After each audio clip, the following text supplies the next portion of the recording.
श्री जगन्नाथ और पुरी विषय पर मैं आज आपके सामने उपस्थित हुआ हूँ कुछ और बातें बताने के लिए।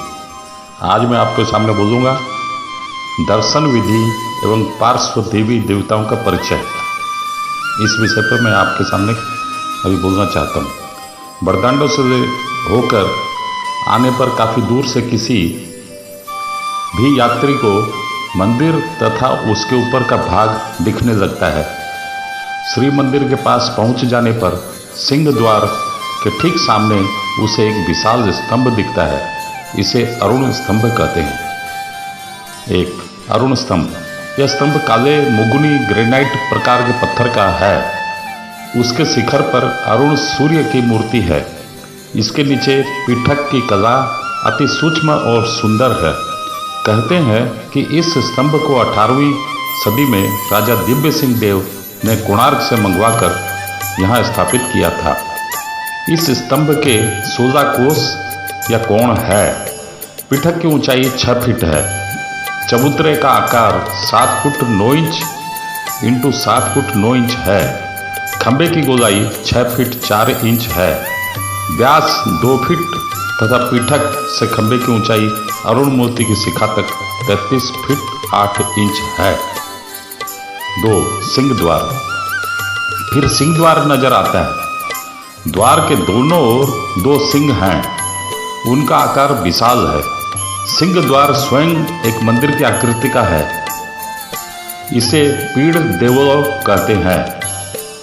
बाहर से द्वार के ठीक ऊपर लक्ष्मी तथा दशावतार की मूर्तियां खुदित हैं।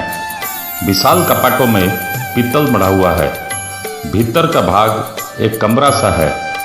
उत्तर की ओर दीवार पर पूर्वाभिमुख पतित पावन जगन्नाथ का चित्र है। बड़दांडों से भी यह दिखता है। कहते हैं कि 1732 से 1733 ईस्वी के आसपास राजा रामचंद्र देव के मंदिर के बाहर से दर्शन के लिए इस चित्र को चित्रित किया गया था। कारण परिस्थितियों में पड़कर वे मुसलमान हो गए थे और मंदिर में प्रवेश नहीं कर सकते थे। अन्य मूर्तियों में यहाँ हनुमान, नृसिंह और राधा कृष्ण देखने को मिलते हैं। पतित पावन के पूर्व में 16 पुओं माँ ठाकुरानी 16 पुत्रों की माँ है। ध्यान देने की बात है कि अन्य किसी भी द्वार पर ऐसे चित्र या मूर्तियां नहीं हैं। 3. 22 पावचौ, जिसको 22 पहाच भी बोलते हैं उड़िया में। सिंह द्वार वाले कमरे को पार करते ही ये 22 पहाच हैं। इनकी संख्या सिंह द्वार के पावछों को मिलाकर 22 है। प्रत्येक पावच 70 फुट लंबा, 4 से लेकर 6 फुट तक चौड़ा है। जैनी इन्हें अपने 22 तीर्थंकरों के रूप में मानते हैं।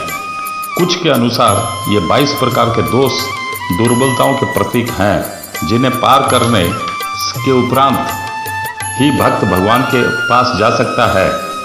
महालया अमावस्या के दिन इन्हीं पावछों पर असंख्य यात्री अपने पितरों को महाप्रसाद अन्न का पिंडदान करते हैं। उत्कल में छोटे बच्चों को इन पावछों पर लुढ़काने की रिवाज है। विश्वास है कि अनेक भक्तों के चरण रज इन पावछों पर पड़े हैं। उनके छू जाने पर बच्चा दीर्घजीवी तथा सत्कर्म करने वाला बनेगा। 4. काशी विश्वेश्वर या विश्वनाथ। ये पावछों के दक्षिण पूर्वी आग्नेय कोने पर हैं। पश्चिमाभिमुख हैं। शिव और शक्ति मुगुनी पत्थर के बने हैं। किंवदंती है कि काशी विश्वनाथ ने अपने भक्त हरिहर खुटिया को यहीं दर्शन दिया था, क्योंकि धन के अभाव के कारण वे काशी नहीं जा सके थे। 5. आनंद बाजार की ओर वाला सिंह द्वार। सबसे ऊपरी पावच कि उत्तर की ओर आनंद बाजार से निकलने और भीतर जाने का मार्ग यहीं से है। विग्रहों को बाहर ले जाने तथा वापस लाने का मार्ग भी यही है। 6. कूर्म प्राचीर का पूर्व द्वार, यह भीतर के बेड़े में जाने का मार्ग है। मंदिर की आकृति का है। बाह्य भाग सूक्ष्म कलाकृतियों से मंडित है। 7. आग्नेयेश्वर महादेव, कूर्म प्राचीर पार करके भीतर के बेड़े में प्रवेश करते ही बाईं ओर मुड़ने पर गर्त में एक मंदिर है। ये महादेव कूर्म प्राचीर, आग्नेय कोण तथा पाकशाला के रक्षक माने जाते हैं। 8. भोग मंडप का रास्ता, महादेव जी के बाद का यह मार्ग रसोई स्थान और भोग मंडप को जोड़ता है। 9. सत्यनारायण मंदिर, शुक्लांबर धारण करने वाले काले मुगुनी पत्थर के बने ये सत्य पीर कहलाते हैं। ये चतुर्भुज जनार्दन मूर्ति हैं। पीठक के साथ मूर्ति की ऊंचाई 5 फीट है। मूर्ति अतीव सुंदर है। ऊपर वाले हाथों में चक्र और शंख है। नीचे के बाएं हाथ में गदा तथा दाहिना हाथ अभय मुद्रा में है। नीचे नत जानू गरुड़ हैं। मंदिर का मुख उत्तर की ओर है। यह पंच रथ मंदिर है। मूर्ति के दानों और जया विजया किन्नरियों और अप्सराओं की मूर्तियां हैं। कृष्ण सत्यनारायण के पश्चिम में 10. कृष्ण सत्यनारायण के पश्चिम में उत्तरमुख होकर एक कृष्ण की प्रस्तर मूर्ति है। भ्रम से कुछ लोग इन्हें पट कृष्ण कहते हैं। 11. राधा कृष्ण या राधा रमण, कृष्ण के पश्चिम में पूर्ववट के नीचे उत्तरमुख होकर कृष्ण मूर्ति तथा राधा की अष्ट धातु निर्मित मूर्ति है। 12. ब्रह्मा विष्णु महेश्वर, ये विग्रह पत्थर के हैं। यह मंदिर राधा कृष्ण मंदिर से लगा हुआ है। 13. सहदेव हरि, पूर्व तट के उत्तर में 1 फुट ऊंचाई के शिवलिंग हैं। ये शिव जगन्नाथ के गोधन के रक्षक हैं। 14. कल्पवट, सत्यनारायण मंदिर और मुक्ति मंडप के ठीक बीचों बीच एक दूसरे से स्वतंत्र 3 वट वृक्ष देखने को मिलते हैं। एक ऊंचे से स्थान पर यह वृक्ष हैं। चबूतरे पर चारों ओर घूमने को स्थान बनाया गया है। समय समय पर वृक्ष की लटकनों को काटा जाता है ताकि घूमने का रास्ता बना रहे। लोग इस वट के तने पर या लटकनों पर धागे बांधकर मनौती मानते हैं। पौराणिक कथा है कि महाप्रलय के समय यही वट वृक्ष बचा हुआ था, जिस पर विष्णु बालक रूप में शयन कर रहे थे। बहते जाते हुए मार्कंड ऋषि की रक्षा यहीं से उन्होंने की थी। कहते हैं कि विश्वावसु सवर यहीं पर मूल देवता नीलमाधव की पूजा करता था। यह अनुमान किया जाता है कि कभी यह वट वृक्ष काफी बड़ा रहा होगा। लोग मानते हैं कि यह वृक्ष भक्तों को भक्ति का निर्देश देता है। इसी वृक्ष के नीचे उड़िया के महाकवि परम भक्त जगन्नाथ दास अपना उड़िया भागवत भक्तों को सुनाया करते थे। चैतन्य 1510 ईस्वी में यही प्रथम बार जगन्नाथ दास से मिले थे। 15. वट कृष्ण, उक्त वट के मूल में एक पत्थर कुंड है। उसमें कोई 1 फुट लंबी दक्षिण की ओर सिर किए चित पड़ी हुई अवस्था में एक काले पत्थर की मूर्ति है। कुंड ही वट पत्र है और वे मूर्ति नारायण हैं। 16. बरहा नारायण, वट के मूल पर ही इनका भग्न मंदिर है। वट गणेश, इनका मंदिर दक्षिण मुख है। मंदिर के सामने मूषिक वाहन है। छूने पर इसके रोगों का अनुभव किया जा सकता है। इन्हें कल्प या चिंतामणि गणेश भी कहते हैं। वट के नीचे होने से वट गणेश नाम अधिक प्रचलित है। वट मंगला, सर्वमंगला, वट वृक्ष के उत्तर की ओर सटा हुआ पश्चिम मुख मंदिर में मंगला विराजमान है। इस मंदिर में स्वतंत्र विमान और जगमोहन भी बने हैं। 19. पुरुषोत्तम या मलमास मंदिर, यह मंदिर वटमंगला सर्वमंगला मंदिर के सामने है। इस मंदिर की विशेषता यह है कि प्रत्येक 3 वर्ष में एक बार मलमास आरंभ होने के पूर्व दिन की अमावस्या तिथि से यह मंदिर खुलता है तथा अगले मास की अमावस्या तक मलमास में 1 महीने तक खुला रहता है। वहाँ बराह नृसिंह की पूजा की जाती है। पूजा अर्चना की विधि भी भिन्न है, जिसमें कुमदिनी, कमल, तुलसी, गेंदा आदि 30 प्रकार के फूलों, आम, कटहल, केला, लीचू आदि फल चढ़ाए जाते हैं। विष्णु की प्राप्ति के लिए व्रत रखने वाली महिलाओं की यहाँ भीड़ रहती है। महिलाएं नारियल, सुपारी से संकल्प करके घी डालती हैं। वहाँ पर मलमास की व्रत कथा पढ़ी जाती है। पूजा के अंतिम दिन अमावस्या भगवान को खीर, काकरा, पीठा भोग लगाकर महिलाएं पूजा समाप्त करती हैं। 20. इंद्राणी मंदिर। वट के मूल में छत्रपाल शिव की शक्ति महाब्रजेश्वरी हैं। इन्हें कुछ लोग इंद्राणी भी कहते हैं। 21. पंच पांडव मंदिर। वटमंगला के ठीक सामने थोड़ी सी गहराई में महादेव हैं। ऐसा कहते हैं कि पंच पांडवों ने उनकी पूजा की थी। 22. इंद्र। नाट्य मंदिर के दक्षिण मुख्य द्वार के पश्चिम में जो दक्षिणाभिमुख विग्रह है वह इंद्र है। 23. वट बिहारी जगन्नाथ या वट अवकाश।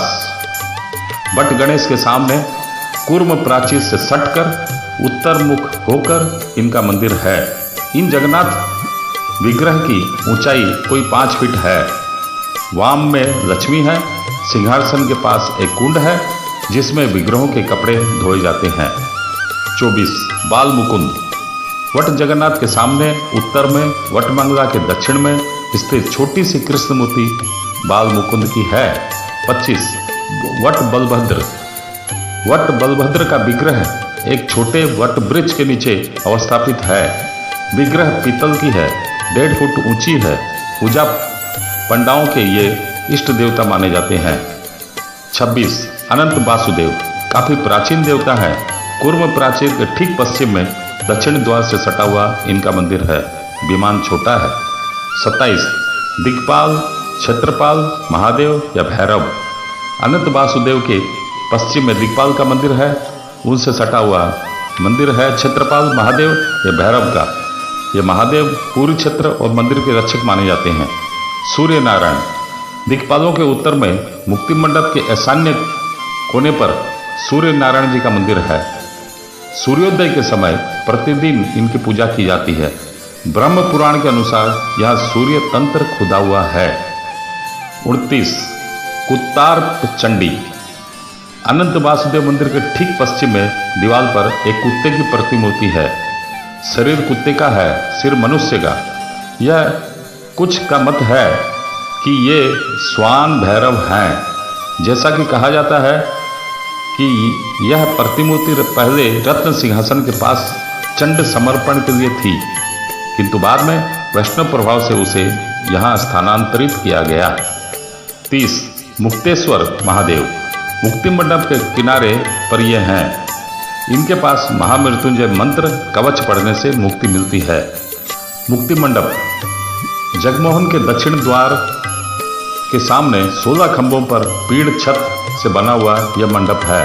आकार है 38 फुट × 38 फुट। 16 शासनों के ब्राह्मणों की पंडित सभा अपने निर्णयों की व्यवस्था यहीं बैठकर सुनाती है। 16वीं सदी में राजा प्रतापरुद्र देव के समय इस मंडप का निर्माण हुआ था, किंतु मादला पांजी के उल्लेख से पता चलता है कि राजा रामचंद्र देव के 14वें वर्ष के शासनकाल में 1580 ईस्वी के आसपास इसे राजा मानसिंह की पत्नी गौरी रानी ने बनवाया था। कुछ का कहना है कि उन्होंने संस्कार भी कराया था। कार्तिक शुक्ल सप्तमी को 16 शासन के भोग की व्यवस्था यहीं पर होती है। श्रावण महीने में बलराम जी की जन्मतिथि को राक्षी पूर्णिमा के दिन यहाँ झूलन का उत्सव मनाया जाता है। मुक्ति मंडप पंडित सभा का पुस्तकालय बिमला मंदिर के दक्षिण की ओर कूर्म प्राचीर से सटा हुआ है। यहाँ अगणित प्राचीन मूल्यवान ताड़पत्र की पोथियाँ एवं पांडुलिपियाँ संरक्षित हैं। 32. नृसिंह मंदिर। मुक्ति मंडप के ठीक पश्चिम में इनका मंदिर है। ये नृसिंह स्थान के आदिदेव माने जाते हैं। इन्हें यज्ञ नृसिंह या मुक्ति नृसिंह भी कहते हैं। 33. माजड़ा मंडप। यह मंडप जगमोहन से ठीक दक्षिण में है। यहाँ गुरुवार के दिन लक्ष्मी को स्नान कराया जाता है।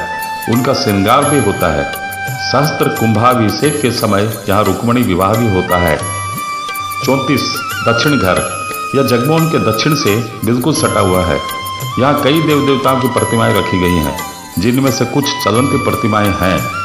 इनमें रामकृष्ण, नारायण, बद्री नारायण, लड्डू गोपाल, वामन, लक्ष्मी नारायण, शेषदेव अचल प्रतिमाएं हैं, किंतु राम, लक्ष्मण, सीता, हनुमान, नारायण, मदन मोहन, दोल गोविंद, बाड़ी नृसिंह तथा पंच पांडव की प्रतिमाएं चलंती हैं। यह 18 सालग्राम के विग्रह भी हैं। कई चित्रित मूर्तियां भी हैं, जिनमें महालक्ष्मी, वीरभद्र, 10 भुजा दुर्गा, गणेश, कार्तिकेय, हनुमान, ईश्वर, पार्वती, भीमेश्वरी, हरचंडी, बेढ़ा दुर्गा और दंतेश्वरी प्रमुख हैं। विभिन्न उत्सवों में जो विग्रह इनमें से यात्रा पर निकलते हैं वे हैं सागर विजय में नारायण, चंदन यात्रा तथा अन्य पर्वों में मदन मोहन एवं रामकृष्ण तथा दारू प्रतिष्ठा में लक्ष्मी नृसिंह। इनमें से डोल गोविंद चतुर्भुज है, किंतु मदन मोहन द्विभुज कृष्ण। 35 वराह। मुख्य मंदिर के दक्षिण पार्श्व में बेड़े से काफी ऊंचाई पर अति सूक्ष्म कला से मंडित यह मूर्ति है। कुछ लोग इसे कलियों का भेंडा या युवक भी कहते हैं। 36 रोहिणी कुंड। इसकी महिमा का कथन पहले भी हुआ है, अब यह कुंड केवल प्रतीक रूप में ही रह गया। नृसिंह मंदिर के ठीक पश्चिम में बिमला मंदिर के सामने एक 1.5 फुट की पत्थर खुदित मूर्ति भी है। पंडित इसे कारणवारी कहकर यात्रियों को देते हैं या उन पर छिड़कते हैं। 37 टाटुआ गणेश। बिमला के सामने है। कहते हैं कि यह मंदिर निर्माण काल से ही यहाँ बने हैं। काले मुगनी पत्थर की मूर्ति है। फलक का आकार है 6 फुट इंटू 3 फुट। ये मूसिक पर खड़े हैं और नृत्य की मुद्रा में है। इनके 8 हाथ हैं। ऊपर के 2 हाथों में टूटा हुआ सर्प, 2 दाहिने हाथों में माला, 2 बाएं हाथों में अंकुश और लड्डू तथा अन्य बचे 2 हाथों से मुद्रा दिखाते हुए सूंड लड्डुओं पर झुका हुआ है। Thank you.